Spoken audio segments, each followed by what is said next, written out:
Christine, how much does it hurt the WNBA when Caitlin Clark is out? It is devastating to the WNBA when Caitlin Clark is out. Now, I know a lot of us were expecting some sort of dip since Caitlin Clark has been out with injury, but I don't think all of us were expecting the entire viewership of the entire WNBA to be down. And this tweet from Christine Brennan really stuck out to me. She said, one player gets injured and more than half the TV audience for the entire league disappears. Has any other athlete ever had that kind of impact on a sport? Golf without Tiger definitely dropped precipitously on occasion. The Women's National Basketball Association finds itself in a devastating financial freefall, watching almost helplessly as its growing empire crumbles without Caitlin Clark on the court, once again proving the league has learned absolutely nothing about protecting the one player who nearly single-handedly pulled it from obscurity into the spotlight. This is the story of how a league continues to damage itself while its golden goose sits injured on the sidelines, and how its stubborn refusal to accept reality is costing millions of dollars with every passing day. And the truth is the truth, and the data is there. And what we saw when Caitlin was out the last time, the 5 games that she missed earlier in the season, the WNBA's viewership dropped more than 50%. Not just the Fever, but the entire league. In this age of manufactured drama and social media controversy, facts have become as rare as sold-out Women's National Basketball Association games without Caitlin Clark. When Clark was sidelined with a quad injury on May 24th, the harsh reality of the league's dependence on one player was exposed for everyone to see. Now that she is out again with a groin injury for who knows how long, we are watching a repeat of the same pattern unfold once more. Quad injury jumped to her groin likely because of compensation. But the thing that you have to be careful of is if, say, you try to rush her back from this injury as well, then you're getting into this territory where a very serious injury can happen. That is what the Indiana Fever, that is what Caitlin need to avoid the best that they possibly can. So if it means that Caitlin is out for 3 weeks, if it means that she is out all the way through All-Star, then so be it. Nationally televised Women's National Basketball Association viewership plunged by a staggering 55%, while games featuring the Indiana Fever saw a 53% drop in viewership, falling from an average of 1.81 million viewers when Caitlin Clark played to only 847,000 without her. But here is where this story becomes absolutely ridiculous. And by ridiculous, we mean predictably catastrophic for a league that continues refusing to learn from its own repeated mistakes. Clark went down. The WNBA ratings have dropped over 55%. Yikes. Across the board. Hey, guess what, guys? The league is Caitlin Clark. The league is Caitlin Clark. She is the WNBA, guys. Sidelined with a left quad strain May 24th. National TV viewership has plunged since then 55%. Before the injury, the Fever, her team, were averaging 1.81 million viewers, almost 2 million. Since her injury, fewer than 850,000. While Caitlin Clark was busy doing what she does best, filling arenas to capacity, breaking television ratings records, and generating unprecedented revenue, the Women's National Basketball Association was busy doing what it does best, absolutely nothing to protect its most valuable asset. Because apparently when you have a player responsible for 26.5% of all WNBA economic activity, the logical response is to let opponents target her without consequence while lecturing everyone about routine basketball plays. News is alarming for the league, and it's alarming for the league because this is such a crucial year for the WNBA. At the end of this season, the WNBA will go into CBA negotiations. If negotiations go well, then every single player in the WNBA has a much better chance of making so much more in their next contract. And that's one thing when you start thinking about how many people stopped watching when Caitlin Clark got injured. A lot of people stopped watching because they are boycotting the WNBA. They don't want to give viewership to any other teams or any other players, whether they like other players on the team or not, because of how the media and the league itself has handled Caitlin Clark and how they have treated her family. What's particularly fascinating, and by fascinating I mean deeply infuriating, is how this exact scenario has happened before, yet the Women's National Basketball Association seems incapable of learning from its own history. This is not the first time the league has watched ratings and revenue collapse when its biggest star, Caitlin Clark, gets injured. It is like watching someone touch a hot stove, get burned, then immediately reach for it again while claiming they had no idea what would happen. What's really concerning about this is the fact that we are only a month into the regular season and Caitlin Clark has already been out with 2 injuries. With the first one being her having to miss some time with a left quad strain. Now, of course, this is concerning because if you're already on your second injury, you don't want to be that player that is always hurt. Cough, cough, Embiid, cough, cough, Anthony Davis. So I really do hope that the Fever really sits her out right now for a while, only because you don't want her to have more long-term injuries and be more prone. If you are enjoying, please subscribe. The financial devastation has been swift and merciless. Ticket prices for Indiana Fever games have plummeted by 71%, with some tickets dropping from $860 to just $250. The average ticket price across games missed by Caitlin Clark fell from $1,370 to $80, a staggering decline that says a great deal about who truly drives interest in the Women's National Basketball Association. Road games that had been moved into larger arenas specifically to meet Clark-driven demand are now struggling to fill venues that would have been packed with her presence. The Chicago Sky vs. Fever rematch, one of the most anticipated games of the season, saw ticket prices crash from $210 to $95. This is the same matchup that previously drew 2.25 million viewers, becoming one of the most watched WNBA games in history. But without Clark, it turns into just another game many casual fans have little interest in watching. Man, bruh. Congratulations to the WNBA. Your ratings are going to drop by 55 to 60% once again. I believe the WNBA has successfully broken Caitlin Clark. Christine Brennan, the veteran sports journalist whose upcoming book on her game promises to expose the league's failures, has been one of the most vocal critics of how the Women's National Basketball Association has handled its star player, Caitlin Clark. Brennan wrote that the WNBA continues to fail to meet the moment after yet another incident where Clark was targeted by opponents, adding that people are watching as never before, and this is what they see. Her criticism cuts to the core of the issue. The league has data showing Clark alone draws more than half of the league's TV audience, yet it continues allowing her to absorb cheap shots and hard fouls that serve no purpose beyond trying to intimidate its biggest draw. It is like watching a restaurant owner allow customers to harass the chef whose cooking is the only reason people visit the place. As big a deal as Tiger was in men's golf, Keith, he did, and when he was gone, it affected the ratings, but nothing like that. And, Michael Jordan being out, maybe a 5 percentage points or something.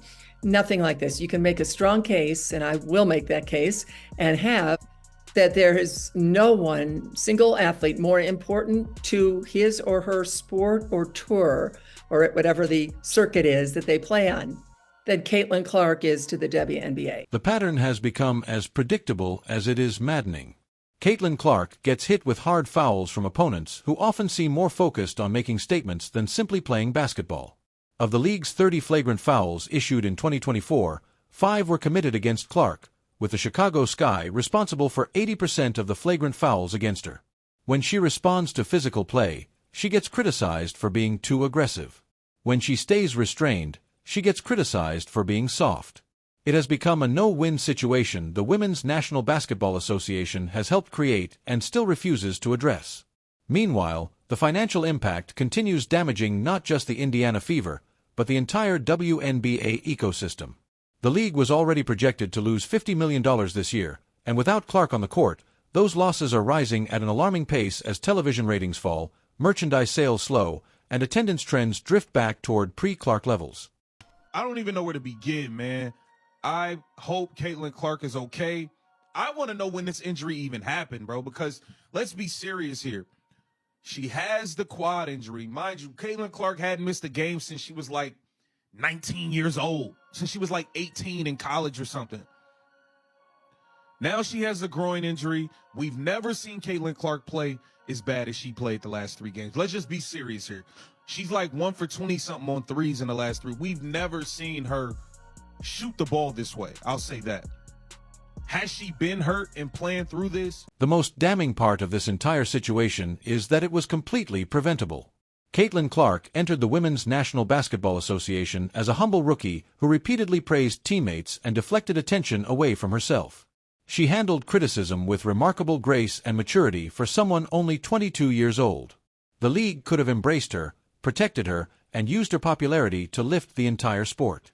Instead, it allowed jealousy and petty politics to poison what should have been a celebration of women's basketball. The ripple effects of Clark's injury stretch far beyond television ratings and ticket sales.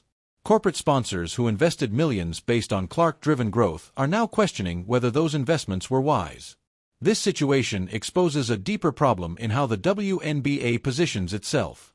The league seems caught between wanting to be taken seriously as a professional basketball organization while also embracing manufactured drama that may generate social media engagement. You cannot have it both ways. Professional leagues protect their stars and preserve competitive integrity, while drama-driven systems manufacture controversy and hope someone pays attention. I admire about Caitlyn, she's a warrior. She's tough. You hear me? Bruh, you just don't see players, you don't see female basketball players like her. I'm sorry. I done seen a lot of female basketball players, like I said. The comparison to other professional sports leagues is stark and embarrassing. Can you imagine if the National Basketball Association allowed players to spend months targeting LeBron James with dirty plays while claiming it was just competitive basketball? The league would shut that down immediately and issue suspensions faster than you could say flagrant foul. But the Women's National Basketball Association seems perfectly content to let this destructive pattern continue, apparently believing any attention is good attention. The league's failure to protect Caitlin Clark has created a toxic environment where some fans are refusing to watch other WNBA games because they have lost trust in the competitive integrity of the sport. When your own fans say they will not watch games without your biggest star because they do not trust the games will be fairly officiated, you have a serious credibility problem that goes far beyond ratings and revenue. Clean up. I believe the physicality and all this hacking and fouling that goes on, she getting blindsided by Marina Mabrey. I think all of this stuff is having a wear and tear and an impact. And all you guys are doing are hurting yourselves, because the numbers are going to drop and drop and drop. And trust me, when it's time for that collective bargaining agreement, they are going to point to this and say, well, how can we give you guys all this money? What happens if she gets hurt? What makes this situation even more infuriating is that the Women's National Basketball Association has had multiple chances to course correct, yet failed every single time. Each incident involving Caitlin Clark should have been a wake-up call for the league to establish clear standards around player protection and competitive integrity. Instead, every incident has been met with the same tired responses about basketball plays and letting players play. The irony is that Clark's injury, the very thing the league should have worked to prevent, has produced the clearest evidence of her value to the organization. The 55% drop in viewership is not subtle. Yet even with that crystal-clear evidence, there is little sign the WNBA has learned its lesson. League officials continue making statements about competitive balance and allowing physical play, as if hard fouls and dirty plays are somehow essential to the sport. They continue treating routine basketball moments involving Clark as major incidents while ignoring genuinely dangerous plays committed against her. Because of the way they play the game, because I love the WNBA, I love the way they play the game. But we really watch it because Caitlin Clark and everybody watching. Now listen, if I keep bumping her, knocking her down, might get her a concussion, you might hurt her for real. For 2 weeks, she was done with like a hamstring. She was down. 55% of the viewership was down. She comes back the next game, it's about 3 million viewers. Now let me tell you something. Growing up in the hood, they teach you this. Always protect the money. Y'all keep hurting her and all that. She going for a year or two. Ain't nobody gonna watch it. If nobody watches, how y'all gonna make and generate money? The solution to this crisis is not complicated, but it requires the Women's National Basketball Association to make hard decisions about what kind of league it wants to be. If it wants to be taken seriously as a professional basketball organization, it needs to start acting like one. It needs clear guidelines for player protection, and it must enforce them consistently. It needs to stop allowing manufactured controversies to overshadow the actual basketball being played. Most importantly, it needs to recognize that its biggest stars, especially those who fill arenas and drive television ratings, including Caitlin Clark, deserve protection from targeting and harassment that serves no purpose beyond fueling social media drama. The ongoing collapse in viewership, attendance, and revenue without Clark serves as a harsh reminder of what the WNBA was before she arrived, and what it could become again if it does not change course. The league averaged 555,000 viewers this season without Clark, well below last year's 670,000 average. Those numbers point to a return toward the pre-Clark era of emptier arenas and games many outside hardcore fans ignored. What I saw walking to the game is what the media don't see. Thousands of kids. Wearing what, Gil? Kids. Huh? What were they Caitlin wearing? Clark jerseys. Were they Fever jerseys? Were they Iowa jerseys? Were they Wherever she played. It was whatever she played. And that's what was more impressive to me. It did that. It wasn't just it was Caitlin in the back. For her style of play. But her style of play. But it wasn't adults.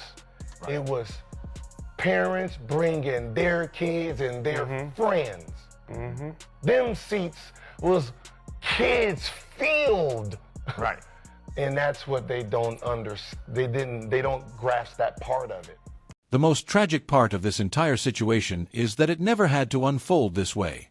With proper protection and promotion of their star player, the Women's National Basketball Association could have used Caitlin Clark's popularity to build a stronger foundation for long-term growth. Instead, it has created a house of cards that seems to collapse the moment its biggest draw steps away from the court.